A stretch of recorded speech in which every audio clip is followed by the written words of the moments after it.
आज जो कहानी हम सुनेंगे ना, वो दोस्ती और आस्था की तो है ही, पर मजे की बात यह है कि इसमें एक चोरी भी है। और वो भी कोई ऐसी वैसी चोरी नहीं, इसकी पूरी प्लानिंग खुद भगवान ने की थी।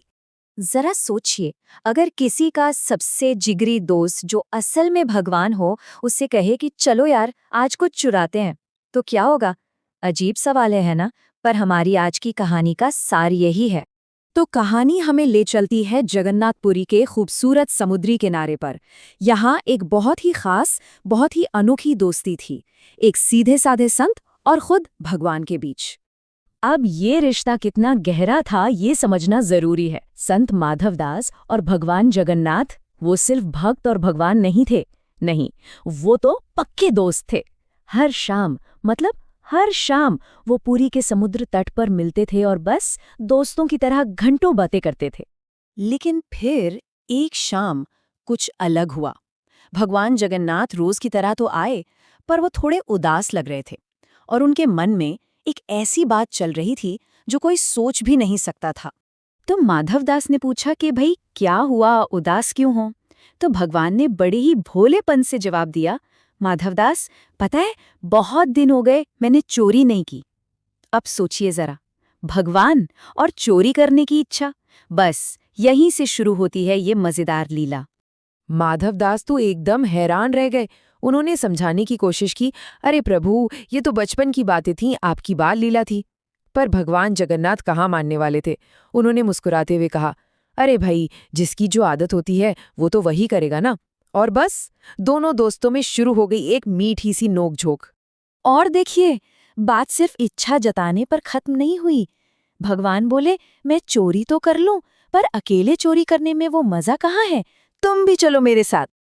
अब माधवदास के लिए तो ये धर्म संकट वाली बात हो गई। मतलब एक संत जिसने सारी उम्र सिर्फ भक्ति की हो, वो चोरी कैसे करे? पर दूसरी तरफ उनका दोस्त खुद भगवान जिद पकड़कर बैठ गए थे। तो माधवदास ने तो हाथ ही जोड़ दिए, बोले, प्रभु, मुझे कहाँ ये सब आता है? मैंने तो पूरी जिंदगी सिर्फ भजन ही गाए हैं। ये काम तो उनके लिए सोच से भी परे था, ना अनुभव था, ना ही मन गवाही दे रहा था। पर भगवान के पास तो हर बात का जवाब था। वो हंसकर बोले, अरे चिंता क्यों करते हो? तुम बस मन बना लो, चोरी करना कैसे है वो मैं सिखा दूंगा। बस थोड़ी सी फुर्ती चाहिए और कुछ नहीं। मतलब भगवान इस पूरे मामले को एक खेल की तरह देख रहे थे। तो ठीक है, चोरी की जगह भी तय हो गई, पुरी के राजा का बगीचा। भगवान की शिकायत थी कि भाई देखो, बगीचा सुंदर सुंदर फलों से भरा है, पर राजा साहब कभी कुछ भेजते ही नहीं। और सबसे मजे की बात तो ये थी कि राजा वो माधवदास के ही शिष्य थे। मतलब वो तो बस मांग लेते तो भी काम हो जाता। और जब माधवदास ने यही कहा कि अरे प्रभु, मांग लेते हैं, तो भगवान ने अपनी असली मंशा बताई। बात फल की थी ही नहीं। उन्होंने कहा, नहीं, चोरी करके पाने का मजा ही कुछ और होता है। तो सारा मामला बस रोमांच का था। तो भाई प्लान बन गया।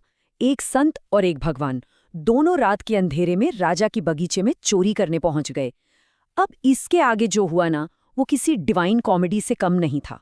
तो भगवान के कहने पर बेचारे संत माधवदास, जिन्होंने जिंदगी भर जमीन पर बैठकर भजन किए थे, वो अब एक पेड़ पर चढ़ रहे थे।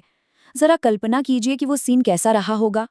भगवान ने नीचे से इशारा किया कि अरे चुपचाप फल तोड़ो, पर भोले भाले संजी, जिन्हें चोरी का कोई तजुर्बा तो था नहीं, वो जोश में आके जोर से चिल्ला पड़े, प्रभु, ये वाला तोड़ूं या वो वाला? बस हो गया काम। और उनकी ये जोर की आवाज सुनते ही बगीचे का माली जाग गया। बस एक पल में सारे प्लान पर पानी फिर गया। इसके बाद जो हुआ वो तो और भी मजेदार था। भगवान जगन्नाथ तो फुर्र एक पल में गायब, और बेचारे माधवदास, वो पकड़े गए।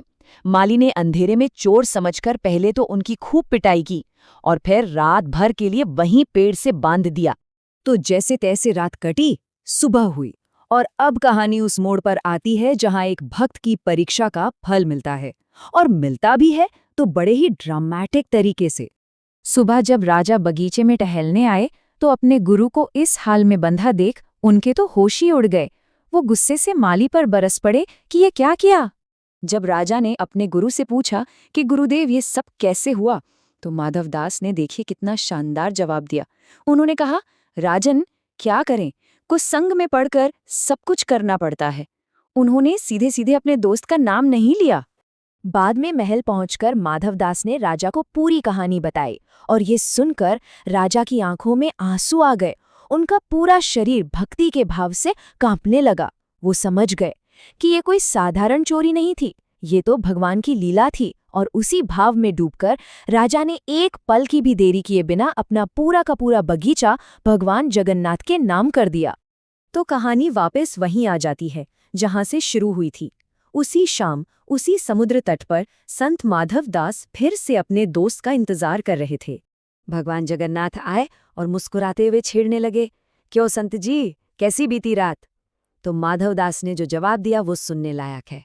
उन्होंने कहा, प्रभु, मार भी खाई, रात भर बंधे भी रहे और एक फल तक नहीं मिला, पर आपके लिए पूरा बगीचा ही ले आया। सोचिए, इस एक लाइन में कितनी गहरी भक्ति है। ये कहानी हमें दोस्ती, विश्वास और समर्पण के बारे में बहुत कुछ सिखाती है और सोचने पे मजबूर करती है। तो सवाल ये उठता है कि भक्ति की असली भाषा आखिर है क्या? क्या वह सिर्फ पूजा पाठ और नियमों का पालन है, या फिर अपने उस दिव्य दोस्त के लिए कुछ भी कर गुजरने वाला